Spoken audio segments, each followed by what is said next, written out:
because if the U.S. escalates, it will lead to a massively destructive regional war in which everybody will lose, and illegal, immoral, and ultimately stupid idea. And that has been clear since March 1st. It's incompetent, incapable, unfit to rule, that if it's despotic, they're not sophisticated. The reality is that the Islamic Republic of Iran is a state with very strong institutions. It is a sophisticated society. It is a sophisticated elite and leadership. It is may harm the Iranians in significant ways through war, where thousands die, or through sanction warfare, where people lose their jobs and they. Look, I don't care what side you're on politically. What you're about to watch is one of the most devastating takedowns of American foreign policy I've seen in a while. And it's coming from people who actually understand how empire works. So here's what happened.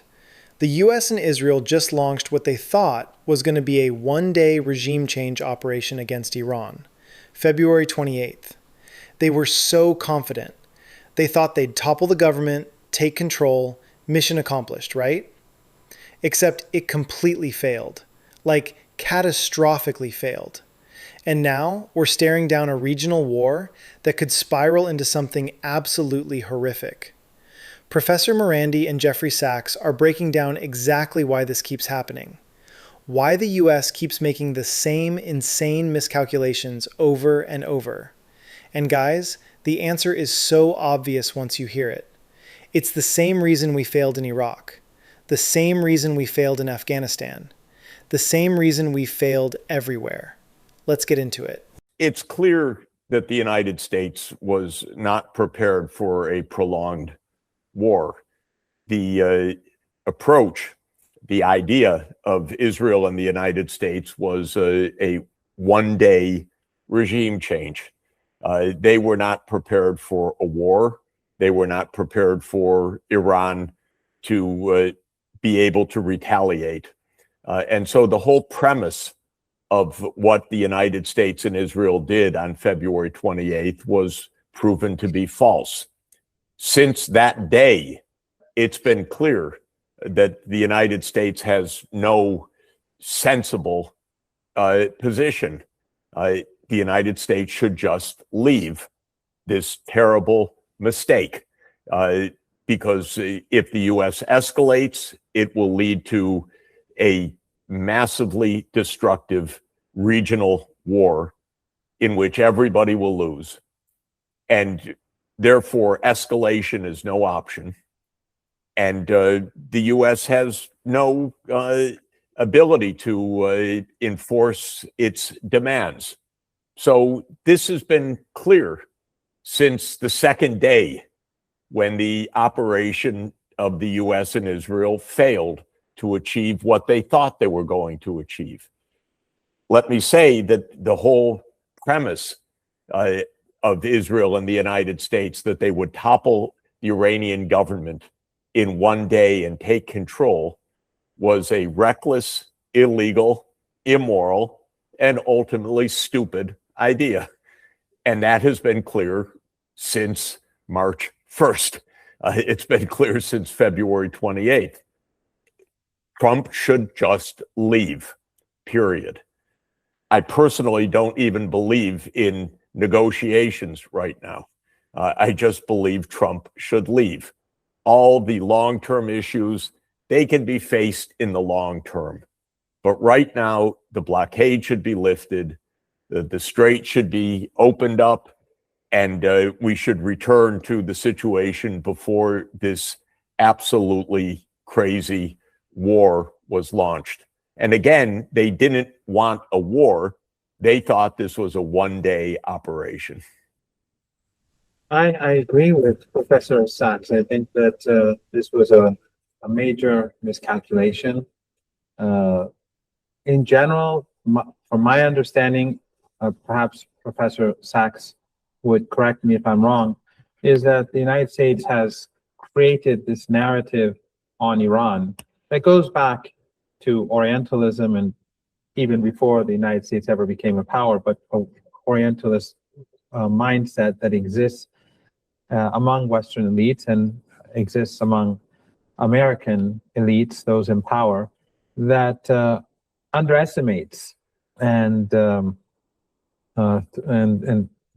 as a result they look down upon their designated adversaries, and as a result they pursue policies with imagining that these narratives are correct, that their designated adversary is corrupt, that it's incompetent, incapable, unfit to rule, that if it's despotic, they're not sophisticated, and of course unpopular. So when they devise policies based upon these assumptions, they expect immediate results, a one-day war, as Professor Sachs pointed out. But then when they hit reality, they immediately fail. Those policies fail. But the problem is that the narrative is so powerful that they don't, as a result of their failure, they don't learn from them.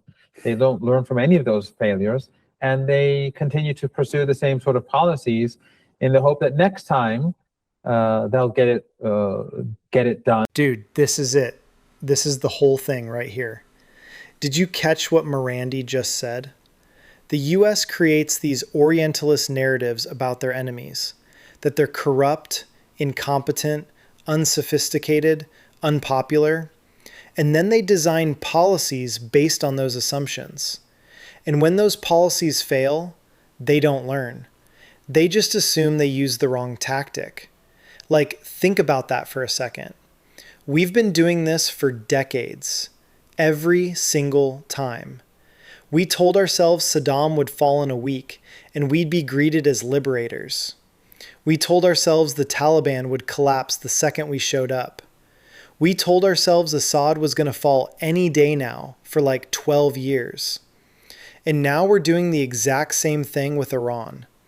And here's the thing, Marandi is absolutely right. Iran is not what the neocons and the defense contractors and the think tank ghouls say it is. It's not some fragile regime on the verge of collapse. It's a sophisticated state with real institutions, a competent military, and yes, popular legitimacy. You don't survive decades of sanctions and assassination campaigns and covert ops without having actual roots in your society. But the US can't admit that. Because if they admit that, they'd have to admit that this whole strategy is based on a lie. They'd have to admit that regime change was never going to work. They'd have to admit that the billions we've spent destabilizing the region, the lives we've destroyed, the wars we've started, it was all for nothing. Or worse, it was all for oil company profits and defense contractor stock prices. And so instead, they keep doubling down. They keep sanctioning. They keep doing siege warfare. They keep pretending that if they just squeeze hard enough, the Iranian people will rise up and overthrow their government and install a US-friendly regime. It's delusional. It genuinely is just delusional. And you know what the worst part is? People are going to die because of this delusion. Iranians are going to die in hospitals because they can't get medicine due to sanctions. Americans are going to pay $4, $5, $6 a gallon for gas because global energy markets are in chaos. And we're going to inch closer and closer to a regional war that could kill hundreds of thousands of people. For what? So Mike Pompeo can feel tough? So Lockheed Martin can sell more missiles? So ExxonMobil can control oil fields? Let me know in the comments what you think. Do you believe the US is actually capable of learning from these failures? Or are we just going to keep doing this until the empire collapses under its own weight? They always justify the reasons for their failure for some mistaken tactic or some some mistake on their part, but their understanding of their opponent, of their enemy, of their designated adversary is the real problem, and they don't recognize that. It's completely warped. And so right now, I believe that Trump thinks that he can, and the people around him think that, well, Iran is, of course, evil, and Iran is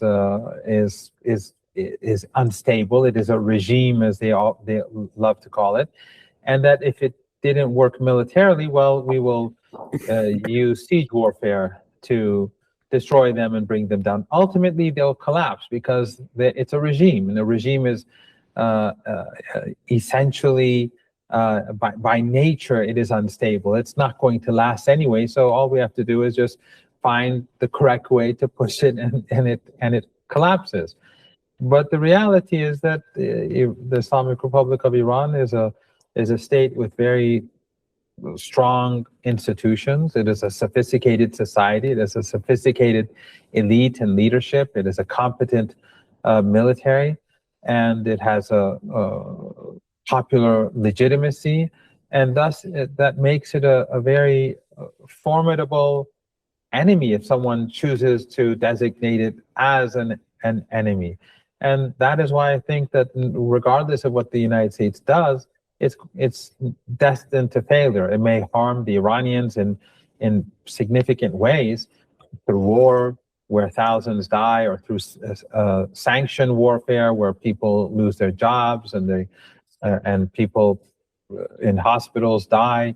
But ultimately, even though it may cause great harm to the society, but the country will not submit. It will not collapse. And so until the United States is forced to retreat, in my opinion, through the economic hardship that is approaching us due to the shortage of energy across the world, or for whatever other reason, if people in the White House listen to sane people like Professor Sachs, which I don't think is really an option for them, the only solution in any case will be for the United States to pull back. So here's my verdict. Marandi absolutely demolished the entire premise of U.S. Iran policy. Like, he laid it out so clearly that I don't know how anyone watching this could still defend what we're doing. Jeffrey Sachs is right. This was a reckless, illegal, immoral, and ultimately stupid operation from day one. February 28th should have been the end of it.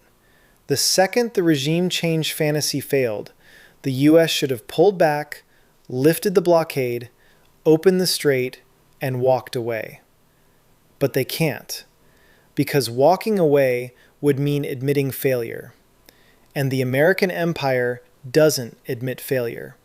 It just escalates until reality forces a retreat. And that's what's going to happen here. Either the U.S. pulls back now and saves face, or it keeps escalating until the economic pain, the energy shortages, the inflation, the global instability becomes so unbearable that we have no choice but to leave. Just like Iraq, just like Afghanistan, just like Vietnam. The difference is, this time we're playing chicken with a country that actually has the ability to close the Strait of Hormuz and crash global energy markets. So the stakes are way, way higher. And Marandi nailed the core problem. It's the narrative. It's the Orientalist mindset that makes Western elites think they're smarter, more sophisticated, more capable than everyone else. It's the same arrogance that got us into every disastrous war for the last 50 years. And until that changes, until we stop letting defense contractors and oil lobbyists write our foreign policy, we're going to keep making the same catastrophic mistakes. So yeah, the U.S. needs to leave. Period. No negotiations, no conditions, just leave. Lift the blockade, open the strait, end the sanctions. And maybe, just maybe, Try diplomacy for once, instead of regime change fantasies cooked up by people who've never been right about anything. If you made it this far, hit that like button. Share this with someone who still thinks American foreign policy is about spreading democracy. And drop a comment. Do you think Trump is capable of pulling back? Or are we headed for a war that makes Iraq look small? Welcome to Blueprint. Stay sharp. I'll see you in the next one.